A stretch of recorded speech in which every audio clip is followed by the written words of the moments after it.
Now, one thing I'd like to say is I didn't really stop too much in the South Carolina swamps because I knew I was coming here. But if you don't know, we're so advanced, swamps are now tourist attractions. Because if you think about it, if you were an early explorer and you met a swamp, you'd probably be like, oh, crap, swamp. Now, since you can get in and get out in a few minutes to a few hours, they can be tourist attractions. So I'm here at something National Swamp Park. And right now, they're setting up for Earth Day, which some guy was marking out a trail that you're going to have to follow. 3 steps this way, just that way. Oh, they have, what are those, otters? Yeah, river otters. Field trip in progress. Yeah, there's someone in a field trip. Oh, you can see him. I'm headed towards the visitor center. So I'll just sneak on by those guys.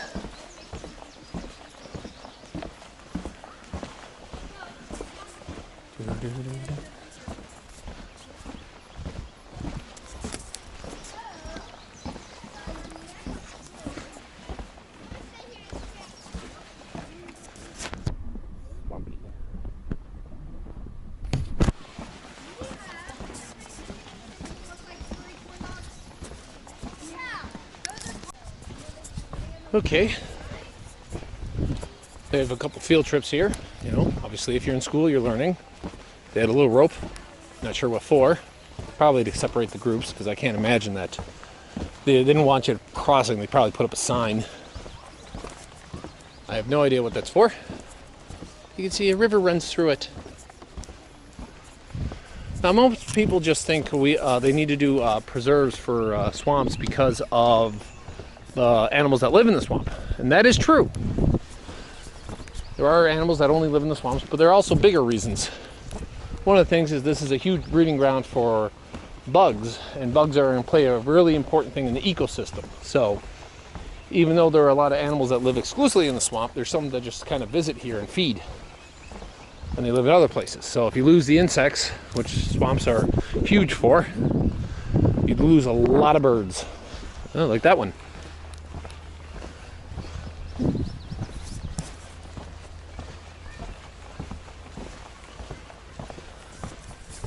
That's a pretty big bug. One hit my windshield. Half the windshield is now yellow. Yellow!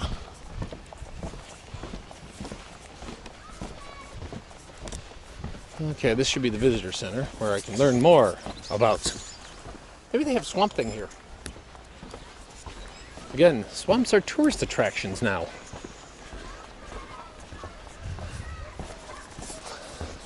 Bum, bum, bum. Okay, so this here is, well, obviously I don't know if this goes up to lake level, but this is kind of the center of the swamp, or the natural swamp preserve. And they have a research center and a science center about preserving swamplands and studying swamp environments. Apparently this has over 200 species of bird call this area home, plus I guess thousands of other. I'm hoping to see a sea otter. I know those are in the area because I saw the sign for them. So we'll go looking for them. See, this is fun to explore. I mean, we don't have swamps in New York. So that's part of the fun, is like you go around and you find other areas which are so completely different, completely alien from your own area. I mean, like, it's a lot colder. I mean, it's like in the mid 70s, high 70s, gonna get into the 80s. There's a butterfly.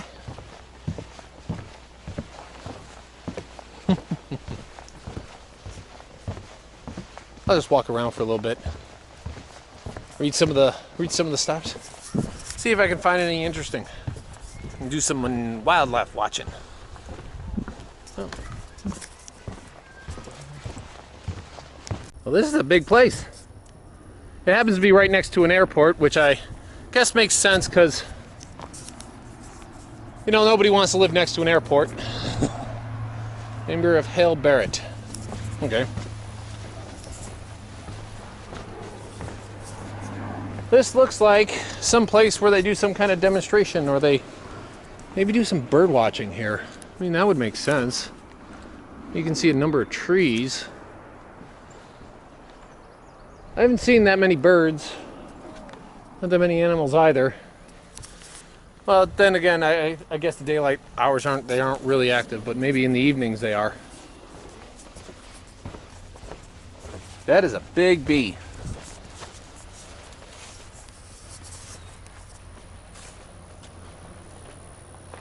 But yeah, you can see the research center there, plane taking off.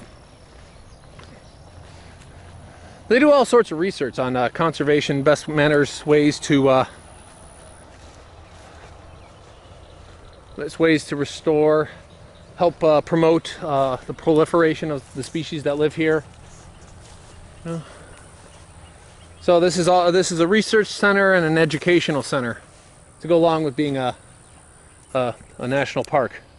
I was surprised the visitor center is not open. It says it's open.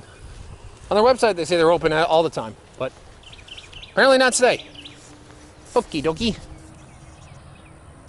Well, I was talking to someone and they were telling me part of it is hearing the sounds of the swamp. And I've heard a lot of things, you know, guessing frogs or toads or whatever. Lots of birds, but I'm not a bird person. And I've heard like some splashing in the water, so there's fish in there, stuff in there. I don't know what I'm hearing. That's basically what it comes down to. I just don't know. Just a little moment of zen. Hello, darkness, my old friend. Oh, there's a fish now.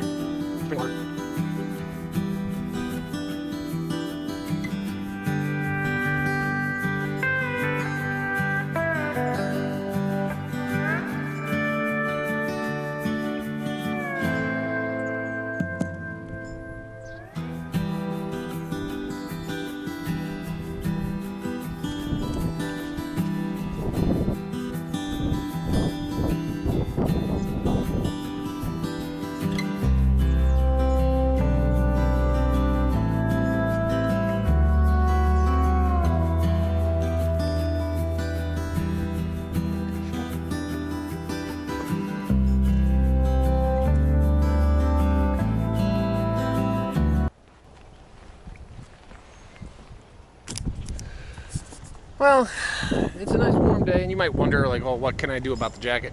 Not a whole lot. I mean, when you're traveling across the country on a motorcycle, you know, space is at a premium, so the jacket kind of has to come with me. I'm just lucky I have a helmet lock, and I don't have to walk with too much stuff on me, but it's the way it works. So, off to the next destination. This was a pretty good visit. Nice place, swamp. I imagine in a couple weeks the bug population is going to increase even more because we're still just coming out of winter. And there are a lot here now. And it's going to get hotter.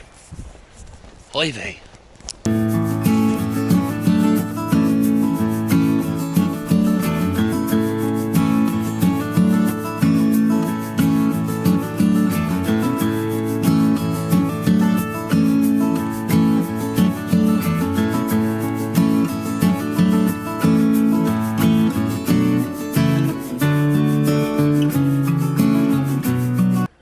Information, there's a whole lot of information around here about like different species that live, you know, a lot about like the birds.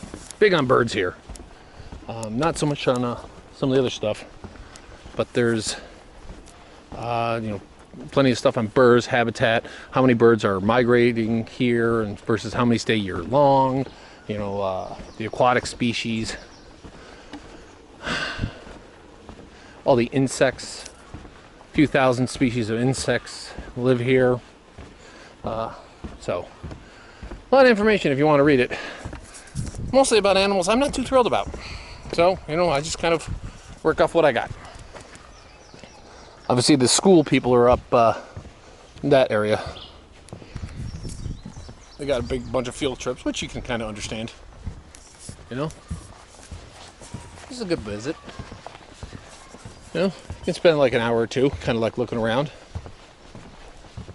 seeing the swamp. And again, swamp is a tourist attraction now. Before it was just Oh, it's a swamp. What was the theme of the swamp thing? I got something to think about.